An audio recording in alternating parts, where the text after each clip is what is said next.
भद्रं कर्णेभिः शृणुयावदेवाः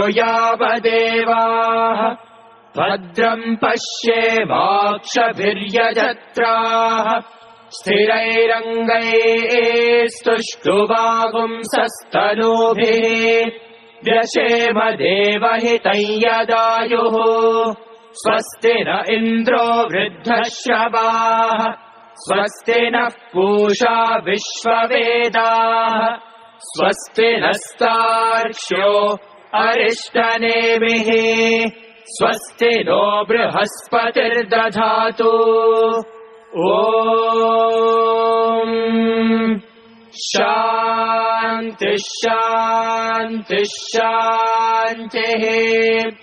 ॐ नमस्ते गणपतये त्वमेव प्रत्यक्षं तत्त्वमसि त्वमेव केवलं कर्तासि त्वमेव केवलं धर्तासि त्वमेव केवलं हर्तासि त्वमेव सर्वं खल्विदं ब्रह्मासि त्वं साक्षादात्मासि नित्यं ऋतं वच्मि सत्यं वच्मि अवत्वं माम् अवभक्तारम् अवश्रोतारम् अवदातारम् अवधातारम् अवानोचानमवशिष्यम् अवपश्चात्तात् अवपुरस्तात् अवोत्तरात्तात्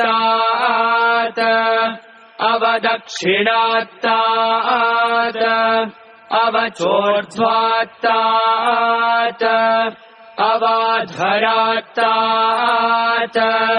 सर्वतो मां पाहि पाहि समन्तात् त्वं वाङ्मयस्त्वं चिन्मयः त्वमानन्दमयस्त्वं ब्रह्ममयः त्वं सच्चिदानन्दाद्वितीयोऽसि त्वं प्रत्यक्षं ब्रह्मासि त्वं ज्ञानमयो विज्ञानमयोऽसि सर्वं जगदिदं त्वत्तो जायते सर्वं जगदिदं त्वत्तस्तिष्ठति सर्वं जगदिदं त्वयि लयमेष्यति सर्वं जगदिदं त्वयि प्रत्येति त्वं भूमिरापो नलो निलो नभः त्वं चत्वारि